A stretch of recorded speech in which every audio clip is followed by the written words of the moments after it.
It began with a sentence that seemed to silence even the sharpest critics of the commission. "I deny any involvement in the Blue Light Saga." Those words, spoken clearly by Julius Mkhwanazi, rippled through the hearing room like a sudden draft of cold air. No hesitation, no trembling voice, just a firm disassociation from a scandal that had dominated whispers for weeks. And yet, before people could absorb the weight of his denial, he calmly added something that shifted the entire mood. An admission that he shared close, long-standing ties with the very man whose name kept threading through other testimonies. Madlaga. The contradiction did not go unnoticed.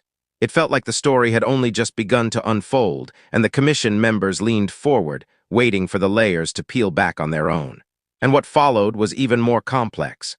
Mkhwanazi's testimony moved between certainty and revelation, between distance and proximity, between denial and familiarity. There was something unusually compelling in the way he walked the line between what he refused and what he acknowledged. Those listening immediately sensed that the day's session would not end with simple explanations. Instead, it would deepen into the kind of narrative where relationships, influence, and public perception twist together like threads pulled from different fabrics. Somewhere in the middle of all this, an unexpected admission later in the session would turn the conversation in a direction few anticipated. And so the question arises, one that has echoed far beyond legal proceedings. Does closeness automatically imply influence? Can two individuals share a personal bond that has no political or operational significance? Many viewers of the hearing had their own answers, shaped by experience, bias, or intuition. But the commission demanded something more precise, clarity grounded in facts rather than assumption, and a narrative that could stand on its own without leaning on speculation. When the session moved into its deeper phase, the room seemed to settle into a kind of collective focus. Mkhwanazi was asked why, if he had nothing to do with the blue light episode, his name continued emerging in statements from various officers. His response was measured. He explained that political prominence often makes one a convenient reference point, even when one has no operational control over the situation. There was a hint of frustration in his explanation, not the kind that explodes, but the kind that builds quietly when one believes they are being associated with events they did not touch.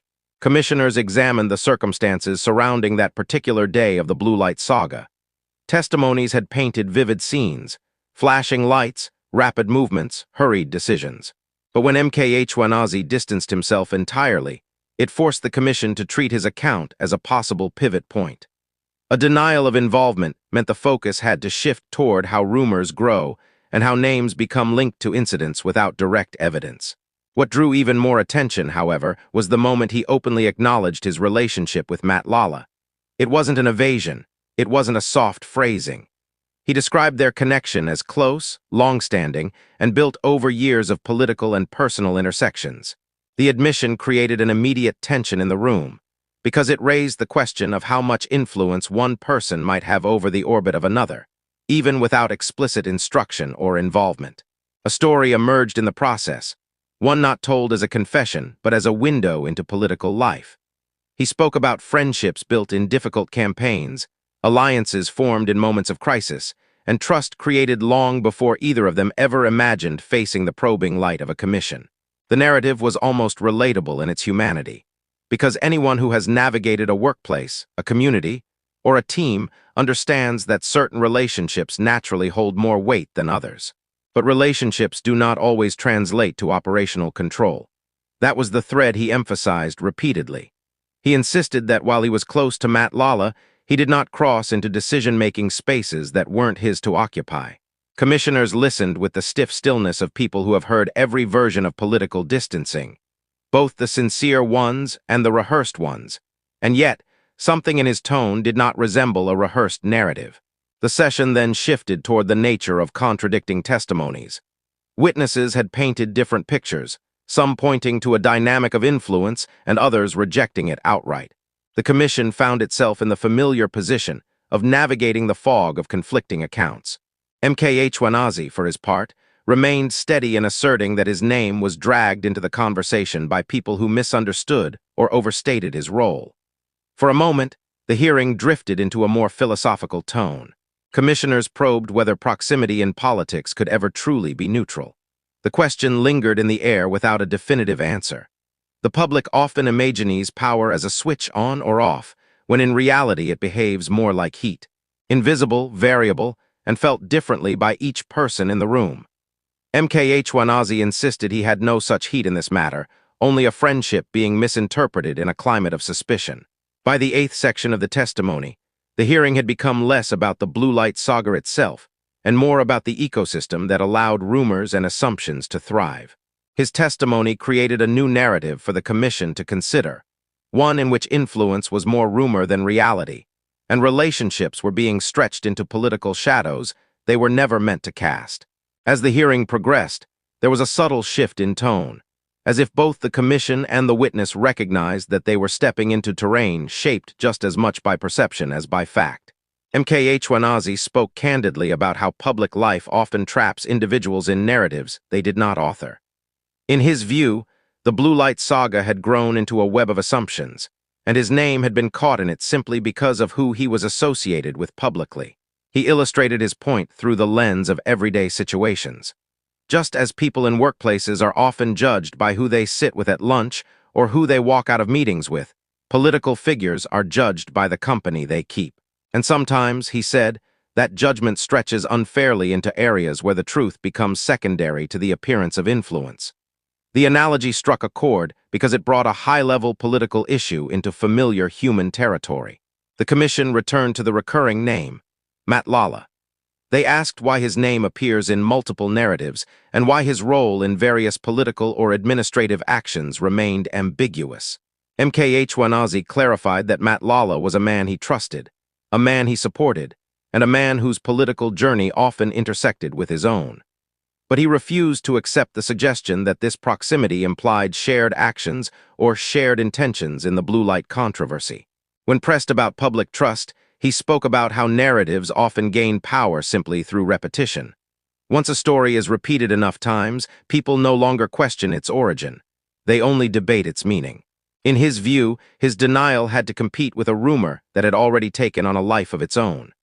The commissioners then focused on the atmosphere in which officers and public servants operate. They questioned whether certain individuals felt compelled to act or to claim they acted because of perceived expectations from political figures. It was a difficult question, not because of its content, but because of its breadth. Influence, after all, is not always explicit. It can be imagined, projected, or inferred. Mkhwanazi maintained that he issued no instructions, direct or indirect, relating to the controversial day. As the session deepened, media reactions outside the commission became part of the discussion. Headlines had framed his appearance in bold contrasts. Denial versus admission, distance vs closeness. The public conversation had already been shaped before he even took the stand. And in many ways, his testimony became an attempt to reclaim his own narrative from the interpretations circulating beyond the walls of the hearing room. What surfaced next was a reflection on loyalty. Not the loyalty demanded, nor the loyalty enforced, but the kind born naturally from shared experience. Mkhwanazi insisted that loyalty to a friend should not automatically be mislabeled as complicity in their actions. Yet in political landscapes, such distinctions often blur. The 14th passage of the unfolding testimony revealed something else. While denying operational involvement, he acknowledged that political environments are built on interlocking relationships that are easily misunderstood by outsiders. What looks like a chain of influence from the outside may be nothing more than the residue of shared history inside. And by the time the 16th section emerged, the commission was increasingly aware that this narrative was not merely about facts, but about the complex architecture of public life, where clarity is rarely achieved in straight lines. The testimony moved into deeper emotional territory when he discussed the burden of being misrepresented in public discourse. His frustration was not explosive, but his words carried the weight of someone whose identity had been shaped by headlines he did not write. Commissioners listened quietly as he spoke about the cost of having one's character filtered through rumors and agendas. Then came a moment that reshaped the room again. He explained how critical it is for the commission to distinguish between what witnesses believe and what witnesses know. This distinction, he argued, is at the heart of every inquiry. People may testify based on feelings, assumptions, or impressions rather than direct knowledge. And in the case of the Blue Light Saga, He insisted that much of what tied his name to the event belonged to this realm of impression rather than fact. As the session drew to its final stretch, the commission seemed to carry the weight of everything it had heard. The testimony had been a journey through denial, admission, clarification, reflection, and the complexity of political relationships. Mkhwanazi had insisted throughout that his conscience was clear, and that his role in this narrative had been overstated, misinterpreted, or magnified by people who mistook proximity for power. The hearing ended not with dramatic outbursts or sudden revelations, but with a quiet recognition that the truth, in matters like these, often hides between what was said and what was understood. And as observers looked ahead to future sessions of the Madlaga Commission, the sense lingered that the intersection between influence, friendship, and public responsibility would continue to unfold in ways no one could fully predict.